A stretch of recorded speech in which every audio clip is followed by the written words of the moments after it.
नमस्कार दोस्तों, मैं सत्यम मिश्रा आप सभी का टेक रनर्स के यूट्यूब चैनल पे स्वागत और अभिनंदन करता हूं। दोस्तों आज ईवीएस का प्रैक्टिस सेट नंबर 13 लेके आया हूं, जो कि आपके सीटेट एग्जाम के दृष्टि से अति महत्वपूर्ण है। दोस्तों इसके अलावा अगर आप यूपीएससी की तैयारी कर रहे हैं या किसी अन्य एग्जाम की तैयारी कर रहे हैं जिसमें ईवीएस से रिलेटेड प्रश्न पूछे जाते हैं, उन सभी के लिए महत्वपूर्ण है। दोस्तों चलिए स्टार्ट करते हैं आज की क्लास का पहला प्रश्न। यहाँ पे पहला प्रश्न आपके सामने स्क्रीन पे आ चुका है।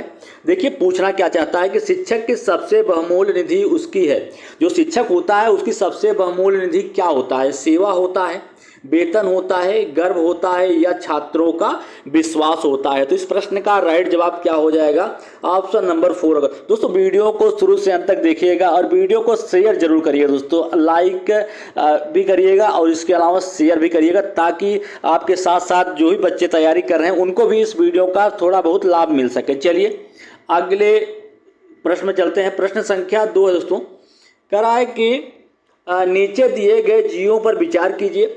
घड़ियाल, कौवा, बत्तख, मछली, कछुआ, उसे चुनिए जो अन्य से भिन्न है। दोस्तों पूछा हुआ प्रश्न है और आपको बता दें कि सीटेट की विशेषता होती है कि जो पुराना प्रश्न पूछा जा चुका है उसको रिपीट करता रहता है। ठीक है, इसलिए मेरे द्वारा कुछ प्रश्न ऐसे हैं जो कि रिपीटेड है दोस्तों, उनको भी यहाँ पे लाया गया है। ठीक है, तो ये प्रश्न आपका है सीटेट पेपर 2021 में जो हुआ दोस्तों, उसमें पूछा हुआ प्रश्न है कि कह रहा है कि नीचे दिए गए जो जीव हैं उस पर आपको विचार करना है और उसमें कौन सा भिन्न है उसको बताना है।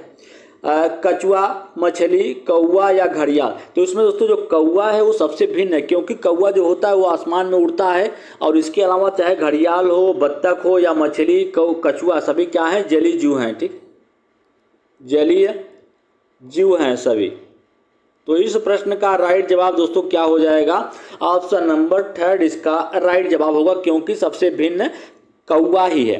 और कौवा की और विशेषता जान लीजिए कि कौवा जो होता है पेड़ की सबसे ऊंची डाल पे अपने घोंसले का निर्माण करता है और उसी के घोंसले में कोयल जो होती है दोस्तों, कोयल अपने घोंसले का कभी भी निर्माण नहीं करती, वो अपने अंडे को उसी कौवे के घोंसले में जाके अंडा दे देती है। ठीक है, चलिए अगले प्रश्न में चलते हैं। प्रश्न संख्या नेक्स्ट है और अच्छा प्रश्न दोस्तों आपके परीक्षा के दृष्टि से। कह रहा है कि कौन सी 2 गैसें 99% वायुमंडल का निर्माण करती हैं? ओजोन, ऑक्सीजन और नाइट्रोजन, कार्बन डाइऑक्साइड और ओजोन, आर्गन और ओजोन। तो इसमें से पूछ रहा है कि कौन सी ऐसी 2 गैसें हैं जो कि 99% वायुमंडल का निर्माण करती हैं? वो गैसें दोस्तों सबसे ज़्यादा जो वायुमंडल में गैस पाई जाती है वो नाइट्रोजन होती है, उसके बाद क्या होती है? ऑक्सीजन होती है। ठीक है, तो सबसे ज़्यादा यही दोनों मिलकर ही 99% वायुमंडल का निर्माण करते हैं। तो इस प्रश्न का राइट जवाब ऑप्शन नंबर 2 हो जाएगा। चलिए दोस्तों अगले प्रश्न चलते हैं। प्रश्न संख्या नेक्स्ट है। यहाँ पे पूछा जा रहा है कि देखिए प्रश्न देखिएगा, प्रश्न नंबर 4 है। कह रहा है कि निम्नलिखित में से कौन सा वर्तमान पाठ्यक्रम में ईवीएस की 6 व्यापक विषयों में से एक नहीं है? दोस्तों आपको बता दें कि जो ईवीएस होता है या पर्यावरण अध्ययन जिसको बोलते हैं, इसकी मुख्यतः जो थीम होती है वो मुख्यतः 6 थीम होती है। दोस्तों कितनी थीम? 6 थीम होती है इसमें मुख्यतः। और इसमें पूछ रहा है कि कौन से 6 थीमों में से कौन सा इसमें से नहीं है। तो आप जान लीजिए कि जो मुख्यतः थीम होती है, पहला थीम होता है इसका, आप जानिए कि परिवार और मित्र। पहली थीम होती है इसका परिवार और मित्र। दूसरा होता है जल और तीसरा होता है यात्रा। और चौथी थीम जान लीजिए, चौथी क्या होती है? भोजन। और 5वां जो थीम होता है वो होता है कि आश्रय। और जो 6वां थीम होता है वो होता है हम जो चीज़ें बनाते और करते हैं। हम जो चीज़ें बनाते और करते हैं वो क्या होती है? वो 6वीं थीम होती है। तो इस प्रकार से ईवीएस के व्यापक 6 थीम होती है। तो यहाँ पे आप देख रहे होंगे कि आश्रय थीम होती है, चीज़ें जो हम बनाते हैं और करते हैं वो हो गया, इसके अलावा खाना हो गया, ठीक है, भोजन, भोजन हो गया, ठीक है।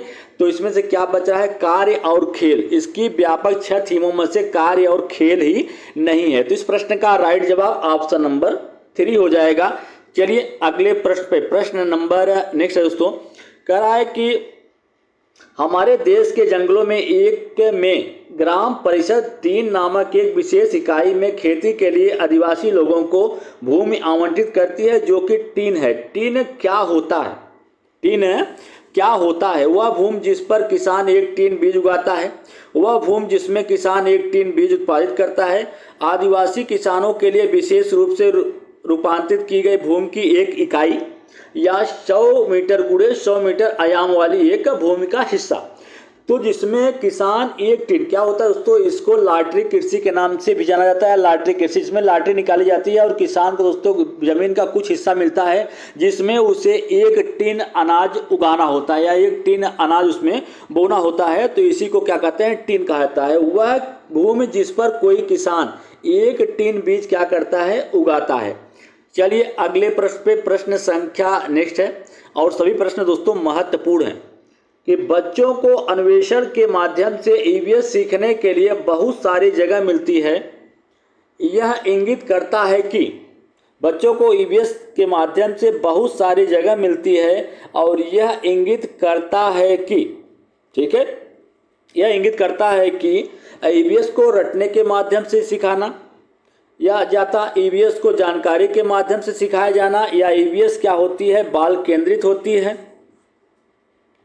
या तो ईवीएस शिक्षक केंद्रित होती है। दोस्तों आपको बता दें कोई भी शिक्षा जो है वो शिक्षक केंद्रित नहीं होती। सभी अगर बच्चों को अच्छे तरीके से सिखाना है या बच्चे को प्रमुखता देना है, वही क्या होती है, बाल केंद्रित होती है। तो बच्चों को अन्वेषण के माध्यम से ईवीएस सिखाने की बहुत सारी जगह मिलती है या इंगित करती है कि ईवीएस कैसी है, ईवीएस एक बाल केंद्रित शिक्षा है।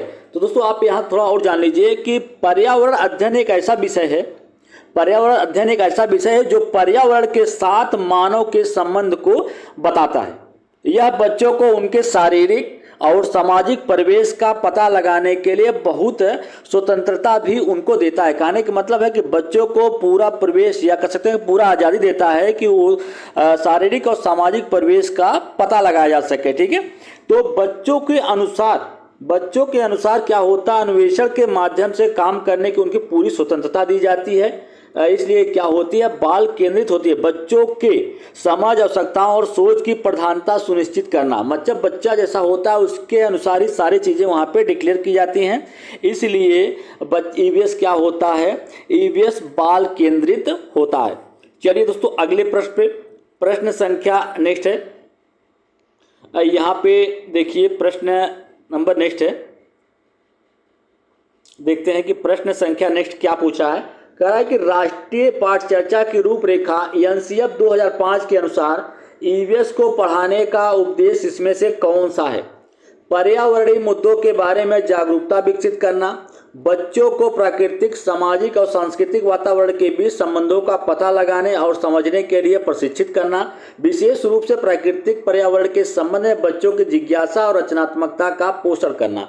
तो राष्ट्रीय पाठचर्चा रूपरेखा दोस्तों जो 2005 कहती है कि, ठीक है, कि पर्यावरणीय मुद्दों के बारे में जागरूकता विकसित करना, ताकि बच्चा जो है या एनसीएफ के अनुसार ईवीएस सिखाने का जो मेन उद्देश्य होता है उसको जान लीजिए आप कि पर्यावरण मुद्दों के बारे में जागरूकता विकसित करना।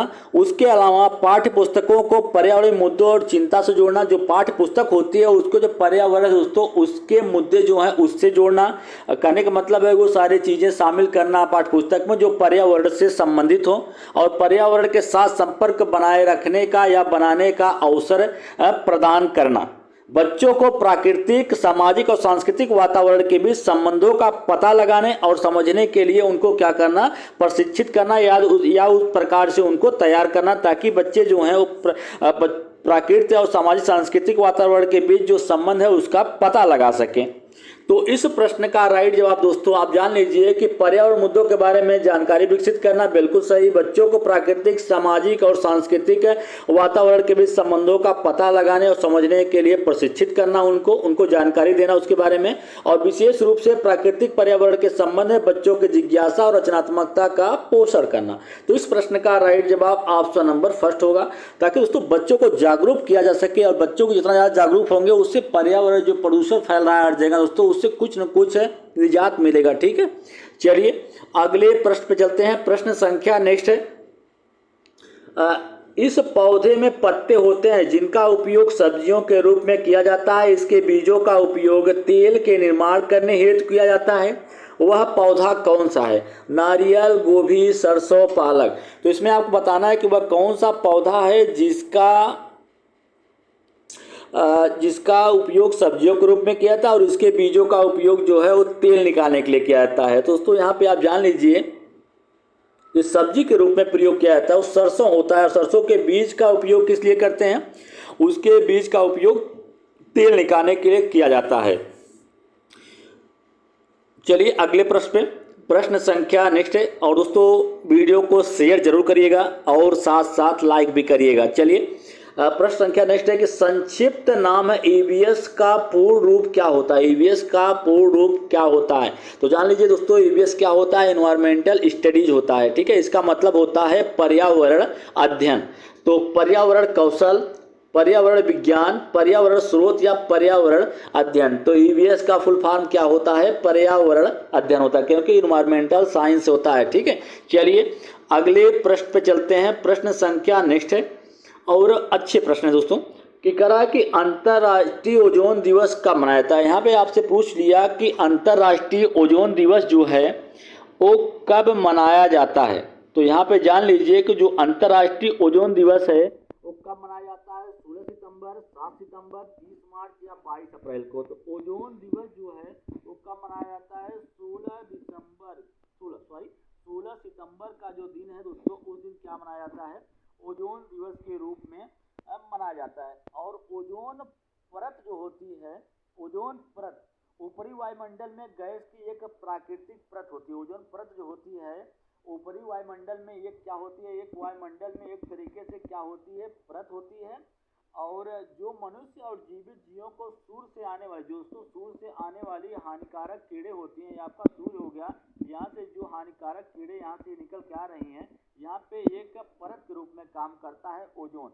और क्या करता है? पराबैंगनी जो कीड़े आती हैं उससे रक्षा करता है या सुरक्षित रखता है। ठीक है, ओजोन परत जो है आमतौर पर भूमंडल रेखा की तुलना में ध्रुवों पर अधिक मोटी होती है। पूछा जाता है ना, कभी कभी पूछ लिया जाता है कि ओजोन परत जो होती है आमतौर पर कहाँ पे सबसे अधिक मोटी होती है? तो ध्रुवों पे सबसे अधिक मोटी होती है। और दोस्तों आपको बता दें कि ओजोन रिक्तीकरण का कारण औद्योगिक उपभोक्ता के द्वारा विभिन्न प्रकार का, ओजोन जो रिक्तीकरण का कारण है वो विभिन्न प्रकार की जो चीजें उपयोग हो रही हैं, जैसे आपका क्लोरोफ्लोरोकार्बन हुआ या हाइड्रोक्लोरोफ्लोरोकार्बन हुआ, एयर कंडीशनिंग हुआ, रेफ्रिजरेटर हुआ, ये सारी चीजें दोस्तों ओजोन परत के क्षरण का मेन कारण है। ठीक है, तो ओजोन दिवस जो है कब मनाया जाता है? 16 सितंबर के दिन ओजोन दिवस के रूप में सेलिब्रेट किया जाता है या मनाया जाता है। चलिए अगले प्रश्न पे, प्रश्न संख्या नेक्स्ट है दोस्तों, कह रहा है कि हमारे देश के मानचित्र में झारखंड स्थित है। दोस्तों झारखंड स्थित होने का यहाँ मेन कारण दोस्तों, यहाँ पे आपको बता दें कि यहाँ पे कहीं पे झारखंड है। ठीक है, यहाँ पे झारखंड है और यहाँ नीचे क्या है? उड़ीसा है। तो जब आपसे यहाँ पे पूछा जा रहा है कि झारखंड कहाँ है, तो पश्चिम बंगाल के पूरब में है, बिल्कुल नहीं। छत्तीसगढ़ का दक्षिण पूर्व हिस्सा है, बिल्कुल नहीं। उत्तर प्रदेश के पश्चिम में है, बिल्कुल गलत है। उड़ीसा के उत्तर में। दोस्तों जब आप मानचित्र देखेंगे तो यहाँ से आप देख सकते हैं कि ये हिस्सा जो होता है पूरब होता है, ये पश्चिम होता है, ठीक है, और ये उत्तर होता है और ये दक्षिण दिशा होता है। तो यहाँ पे आपको बताना है कि जैसे यहाँ पे उड़ीसा हो गया, उड़ीसा के ऊपर सीधे झारखंड है, तो क्या हो जाएगा? उत्तर में। तो इस प्रश्न का राइट जवाब ऑप्शन नंबर सेकंड होगा। चलिए अगले प्रश्न पे चलते हैं। प्रश्न संख्या नेक्स्ट देखिएगा, कह रहा है कि ग्रीन मफलर, जो ग्रीन मफलर होता है किससे संबंधित होता है? मृदा प्रदूषण से, वायु प्रदूषण, ध्वनि प्रदूषण या जल प्रदूषण? तो ग्रीन मफलर में होता क्या है, पेड़ों और झाड़ियों की एक पंक्ति होती है, उसे क्या कहते हैं, ग्रीन मफलर के नाम से जानता है, जिसे शोर अवशोषक के रूप में काम करने के लिए, जिसे शोर अवशोषक, जहाँ पे जिस इलाके में दोस्तों शोर ज़्यादा होता है या कह सकते हैं कि ध्वनि प्रदूषण को रोकने के लिए इस विधि का उपयोग किया जाता है, जिसमें पेड़ पौधों को एक कतार में सड़क के किनारे दोस्तों उनको लगा दिया जाता है। ठीक है, इसमें क्या होता है, ध्वनि प्रदूषण को कम करने के लिए इसमें विभिन्न प्रकार के पौधे लगाए जाते हैं, जैसे अशोक का पेड़ और नीम का पेड़ जो विशेष करके होते हैं दोस्तों इसमें यूज किए जाते हैं। तो ग्रीन मफलर में वायु प्रदूषण नहीं बल्कि ध्वनि प्रदूषण को कम करने के लिए इसका उपयोग किया जाता है। इसके अलावा दोस्तों धूल के जो कण होते हैं वो भी कह सकते हैं कि वायु प्रदूषण को भी थोड़ा सा या कम किया जाता है, मृदा प्रदूषण को। ठीक है, चलिए अगले प्रश्न पर चलते हैं। प्रश्न संख्या नेक्स्ट है, कराए कि निम्नलिखित में से कौन सी ग्रीन हाउस गैस नहीं है। इसमें से आपको बताना है कि ग्रीन हाउस गैस कौन सी नहीं है। तो सबसे पहले आप जान लीजिए कि ग्रीन हाउस गैस होता क्या है। ग्रीन हाउस एक प्रभाव होता है, यह एक प्राकृतिक क्रिया होती है, कहने का मतलब जो पृथ्वी की सतह को क्या कर देती है, गर्म करती है। जब सूर्य की ऊर्जा पृथ्वी के वायुमंडल में पहुंचती है, जब सूर्य की ऊर्जा, जब यहाँ से सूर्य की ऊर्जा दोस्तों चलती है, जब पृथ्वी के वायुमंडल में प्रवेश करती है, ठीक है, जब पृथ्वी के वायुमंडल में प्रवेश कर जाती है तो कुछ ऊर्जा वापस अंतरिक्ष में परावर्तित हो जाती है, जो कि शेष ग्रीन हाउस गैसों द्वारा अवशोषित और विकिरित हो जाती है। ठीक है, तो कहने का मतलब है कि यहाँ से जो प्रकाश किरणें आती हैं वो पुनः, कुछ किरणें ऐसी होती हैं जो पुनः वापस नहीं जा पाती हैं। ठीक है, जो यहाँ पे कुछ ग्रीन हाउस गैसें हैं उनके द्वारा इसको अवशोषित कर लिया जाता है, और एक समय ऐसा आता है कि पृथ्वी का जो तापमान है वो क्या होता है, बढ़ जाता है, इनकी जब इन गैसों की मात्रा जब अधिक हो जाती है। तो आप जान लीजिए कि इसमें से ग्रीन हाउस गैस कौन कौन सी होती हैं।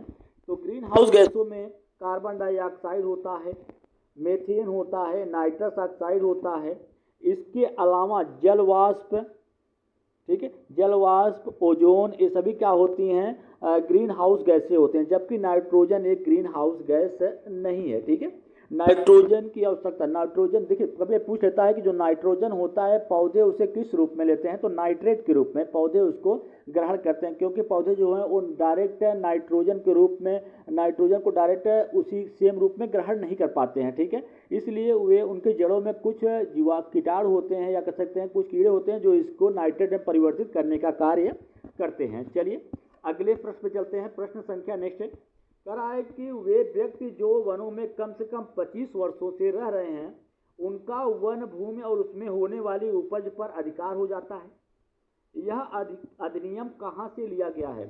दोस्तों पूछा हुआ प्रश्न है, आपके जनवरी 2022 में जो पेपर हुआ था उसमें पूछा हुआ प्रश्न है और आगे आने की पूरी प्रबल संभावना है। कराए कि वन अधिकार अधिनियम 2007 से, भारतीय वन अधिकार अधिनियम 1927 से, राष्ट्रीय वन नीति 1988 से, भारतीय वन संशोधन अधिनियम 2019 से। तो वे व्यक्ति जो जंगल में कम से कम 25 वर्षों से रह रहा है उसका वन भूमि और उसमें होने वाली उपज पर पूरा अधिकार हो जाता है। यह अधिनियम कहाँ से लिया गया है, वन अधिकार अधिनियम 2007 से। चलिए अगले प्रश्न पे, प्रश्न संख्या नेक्स्ट है दोस्तों, यहाँ पे कह रहा है कि परिवार के बारे में प्रश्न पूछा गया है यहाँ पे कि एक परिवार एक इकाई है जिसमें एक माँ, पिता और उनके 2 बच्चे होते हैं, यह कथन कैसा है। परिवार एक इकाई है जिसमें एक माँ, पिता और उनके 2 बच्चे होते हैं, कथन कैसा है। ऑप्शन 1 दे रखा है कि गलत है, क्योंकि कई तरीके से परिवार है और कोई परिवार को केवल एक ही प्रकार से रूप में वर्गीकृत नहीं किया जा सकता है। कहने का मतलब है कि परिवार जो होता है वो कई प्रकार से होता है, सिर्फ परिवार को एक ही प्रकार से वर्गीकृत कर देना गलत होगा। ऑप्शन सेकंड है कि सही है, क्योंकि यह एक आदर्श परिवार का आकार है। सही है, क्योंकि यह सभी भारतीय परिवारों की तरह है। गलत है, क्योंकि यह कथन में यह निर्दिष्ट होना चाहिए कि बच्चे जैविक हैं। दोस्तों आपको बता दें कि इस प्रश्न का जो राइट जवाब होगा ये ऑप्शन नंबर फर्स्ट होगा। गलत है, क्योंकि परिवार जो होता है वो कई प्रकार से होता है, सिर्फ परिवार को एक ही प्रकार से वर्गीकृत कर देना या बांट देना वो बिल्कुल ही गलत होगा। चलिए अगले प्रश्न पे, प्रश्न संख्या नेक्स्ट है, कह रहा है कि निम्नलिखित में से किस से कुनैन निकाली जाती है। कुनैन जो होता है दोस्तों, इसका प्रयोग जो होता है जब किसी को मलेरिया हो जाता है, मलेरिया बीमारी हो जाती है। मलेरिया दोस्तों आपको पता है कि मच्छर के काटने से फैलने वाली एक बीमारी है। इसमें दोस्तों क्या हो जाता है, तेज बुखार हो जाता है और कपकपी आती है। तो इसका जो उपचार है वो कैसे किया जाता है। सिकोना जो पेड़ होता है, सिनकोना जो होता है, इसकी छाल से, सिनकोना की छाल से उपचार किया जाता है। किससे? छाल से उपचार किया जाता है। तो इस प्रश्न का राइट जवाब ऑप्शन नंबर 3 हो जाएगा।